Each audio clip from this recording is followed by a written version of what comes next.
Baik ya Bapak-Bapak, kita mulai taklim.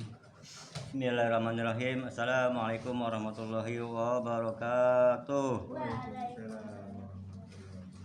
Alhamdulillahilladzi arsala rasulahu bil huda wa dinil haqq yuzhirahu 'ala dini kullih walau karihal musyrikun.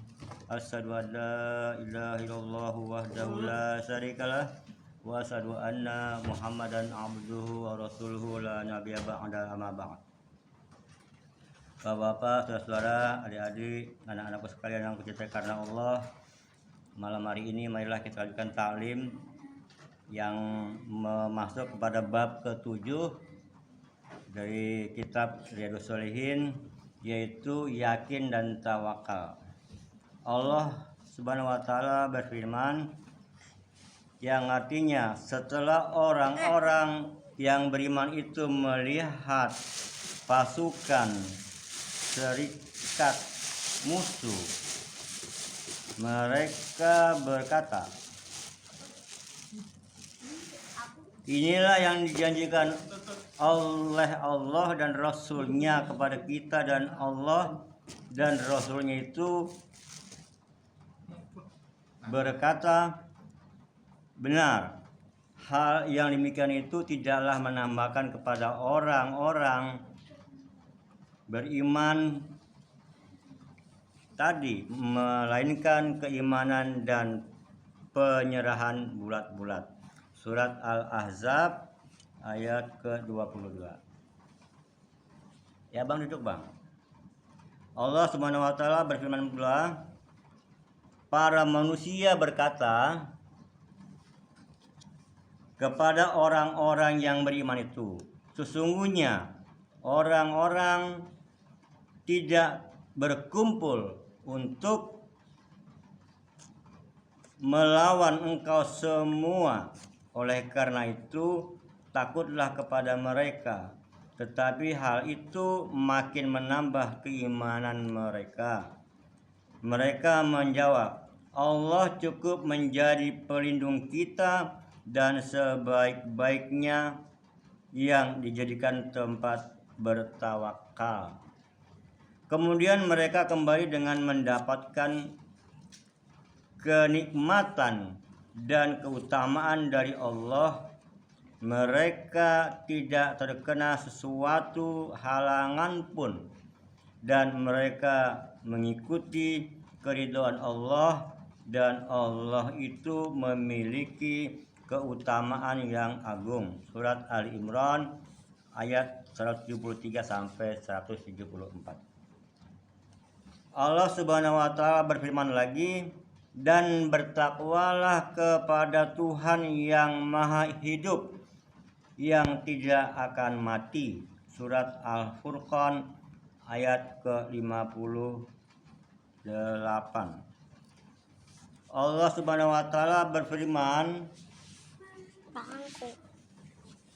dan kepada Allah hendaklah orang-orang yang beriman itu sama bertawakal. Surat Ibrahim ayat ke-11.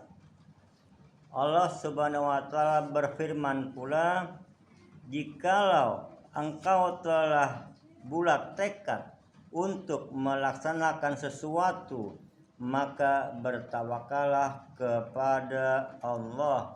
Surat Ali Imran ayat ke-159. Ayat-ayat yang mengenai hal bertawakal itu banyak dan dapat dimaklumi.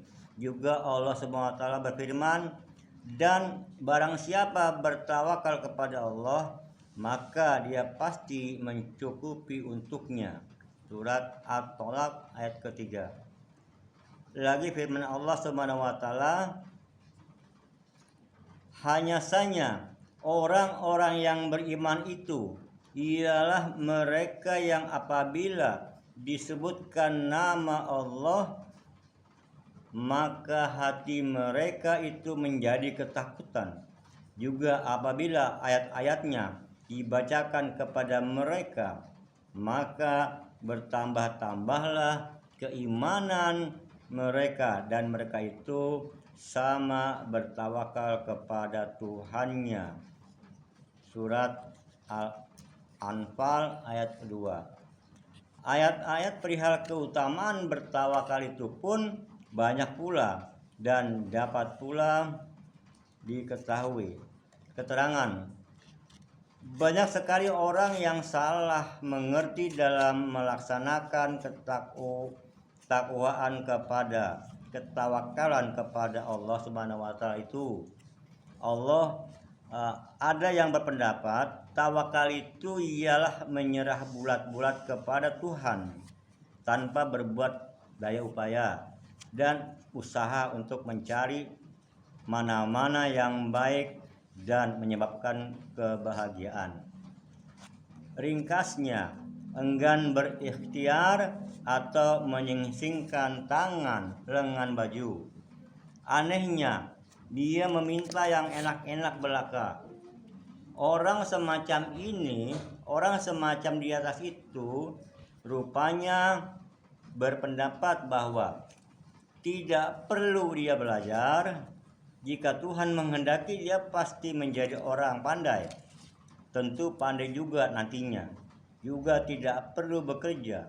Jika Tuhan menghendaki, ia menjadi kaya. Tentu kaya juga nantinya.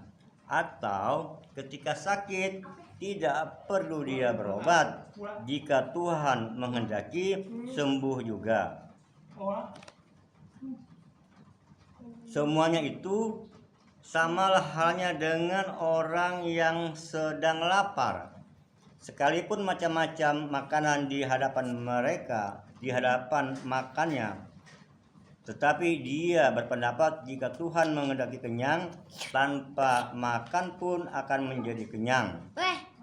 Cara berpikir semacam di atas itu, apabila diterus-teruskan, pasti akan membuat kesengsaraan diri sendiri, bahkan merusak akalnya sendiri. Adapun maksud tawakal yang diperintahkan oleh agama itu ialah menyerahkan diri kepada Allah sesudah berdaya upaya dan berusaha serta bekerja sebagaimana mestinya. Misalnya, meletakkan sepeda di muka rumah setelah dikunci baik-baik lalu bertawakal.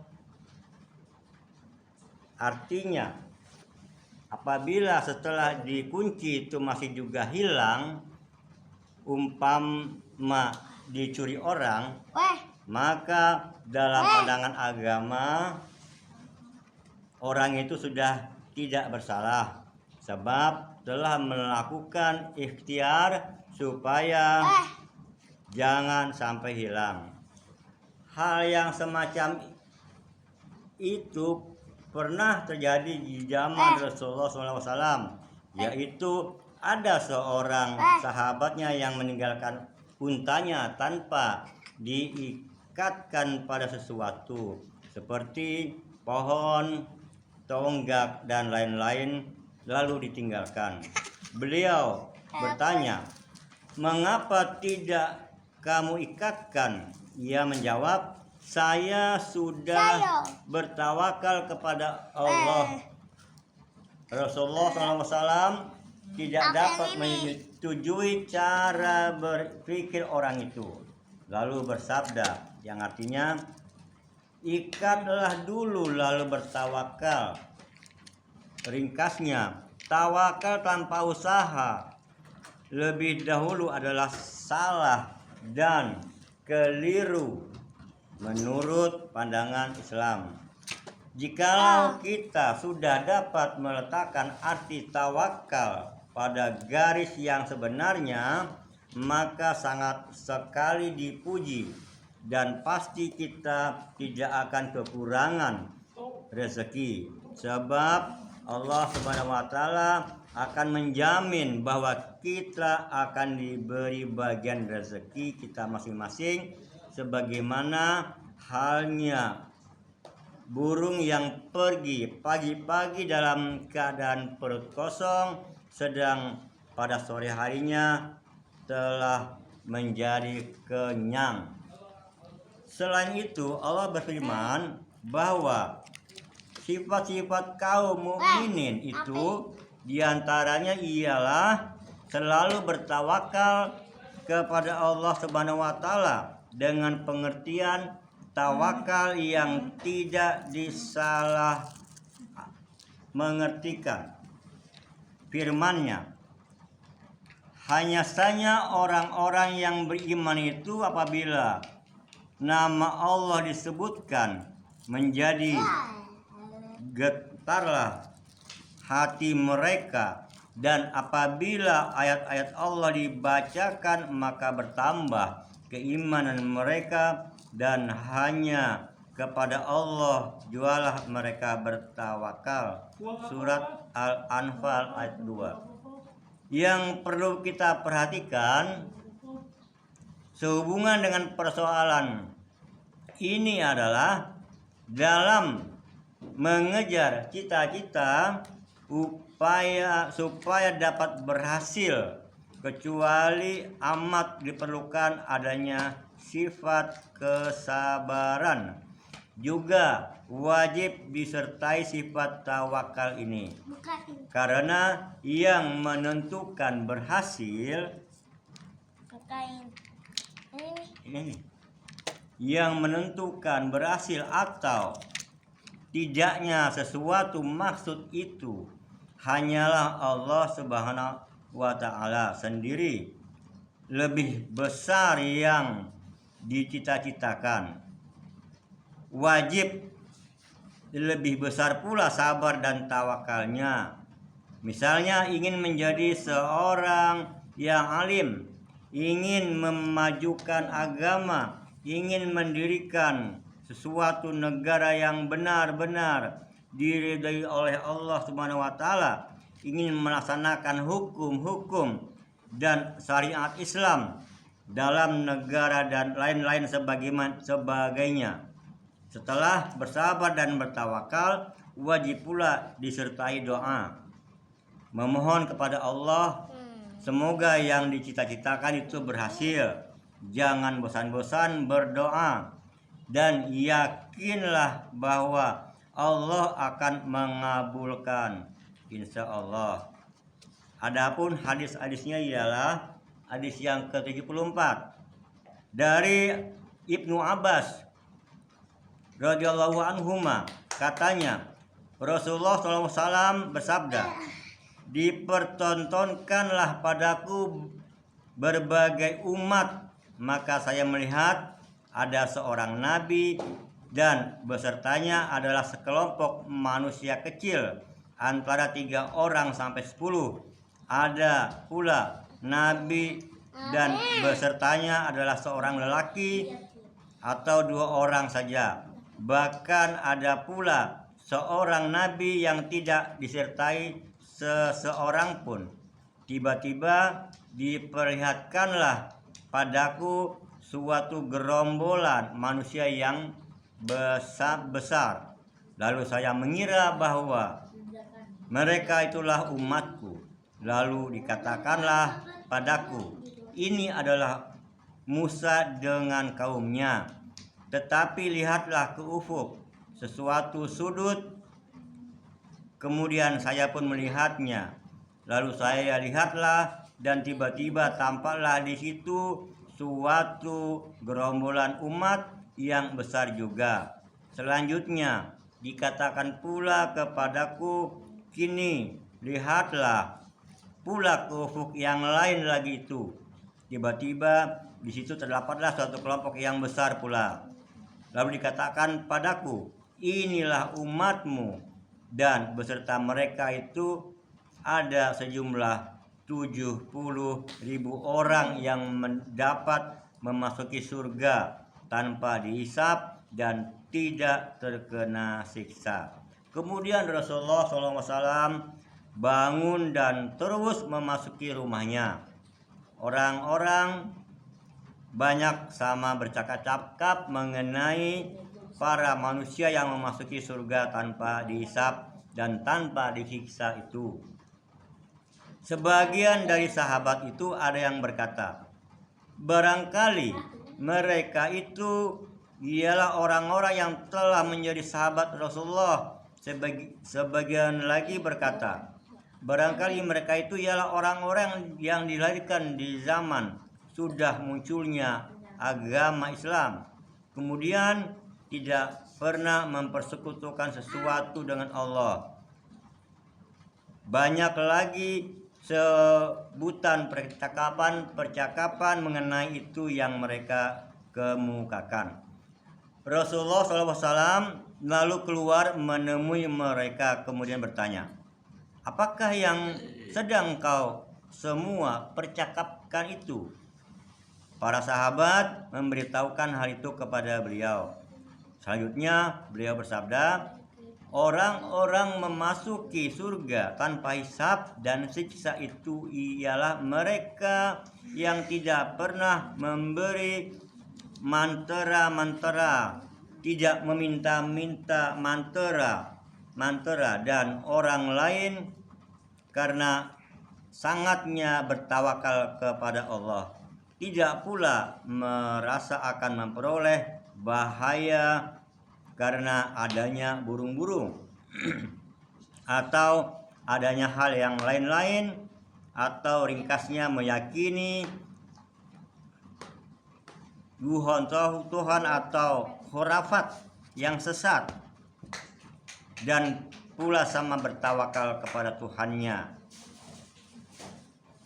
Kemudian Ukasyah bin Mishan al-Asadi kemudian berkata, doakanlah saya ya Rasulullah kepada Allah supaya Allah menjadikan saya termasuk golongan mereka itu tanpa hisab dan siksa dapat masuk surga. Beliau lalu bersabda, engkau termasuk golongan mereka. Selanjutnya ada pula orang lain yang berdiri lalu berkata, doakanlah saya kepada Allah supaya saya oleh Allah dijadikan termasuk golongan mereka itu pula. Kemudian beliau bersabda, permohonan seperti itu telah didahului oleh Ukasyah. Nah, demikian Bapak-bapak dan saudara sekalian, perkara yakin dan tawakal kepada Allah telah sama-sama kita dengar, dan ayat-ayat mengenai imbauan kita bertawakal kepada Allah itu banyak sekali ya. Jadi kalau kita mendapatkan kesulitan, adalah kita berikhtiar dulu, usaha, sebagaimana istri Nabi Ibrahim, Siti Hajar, ya, walaupun dia sedang punya bayi ya, di tengah padang pasir, sedangkan anaknya Nabi Ismail butuh minum, beliau usaha, ya, lari-lari mencari air di Safa dan Marwah. Kalaupun Allah mau, tentu kun fayakun. Tapi Allah di sini melihat sebagaimana seberapa besar ikhtiar atau usahanya Siti Hajar ini mencari air. Ya. Kemudian lihat juga Siti Maryam. Allah hendak melihat ikhtiarnya, maka diperintahkanlah goyang-goyang pohon kurma itu. Ya. Coba ibu yang sedang hamil, Allah perintahkan dulu goyang pohon kurma, nanti buahnya jatuh. Kalau Allah mau tentu kan bisa saja, ya, plek ada buah di bawah pohonnya, di hadapannya. Inilah yang kurang dipahami oleh sebanyak orang, bahwa kalau tawakal itu ya sudah diam saja. Jadi tawakal itu tetap kita berusaha, berikhtiar, tentunya nanti Allah yang menentukan hasilnya, Allah yang mengabulkan hasilnya, walaupun dengan cara yang lain. Tadi Siti Hajar cuma lari-lari kecil saja, Safa, Marwah, dan sekarang jadi yang dilaksanakan oleh jemaah haji, jemaah umroh itu lari-lari kecil Safa Marwah untuk mencari air, dan Allah munculkan air di tempat yang lain. Nah, Kemudian mengenai tadi perkara masuk surga tanpa hisab. Nah, ini dia. Itu tadi jauhilah khurafat. Ya, khurafat dan tidak mantra-mantra berperdukunan, tidak mempersekutukan Allah ya. Insya Allah kita juga bisa masuk surga tanpa hisab. Ya, pengen nggak masuk surga tanpa hisab? Ya, jadi hendaklah kita jauhi mempersekutukan Allah dan selalu kita bertawakal bahwa Allah itu berjanji di dalam Al-Qur'an, wa may yattaqillah yaj'al lahu makhraja. Siapa yang bertawakal kepada Allah, Allah bukakan pintu kesulitan sehingga kesulitan itu menjadi terhilang atau dapat diatasi oleh kita dengan bantuan Allah. Itu saja Bapak-bapak, saudara-saudara, anak-anakku semuanya. Mudah-mudahan kaji kita pada malam ini menjadikan manfaat barokah dan Allah bimbing kita selalu bertawakal. Kalau kita ingin pintar maka belajar, kalau kita ingin sehat maka peliharalah kesehatan ya. Jangan wah pasti sehat kok, pasti rezeki nggak akan tertukar tanpa kita berusaha, itu salah. Demikian mudah-mudahan dan mohon maaf apabila ada salah kata. Bila taufiq wa hidayah. Assalamualaikum warahmatullahi wabarakatuh. Waalaikumsalam.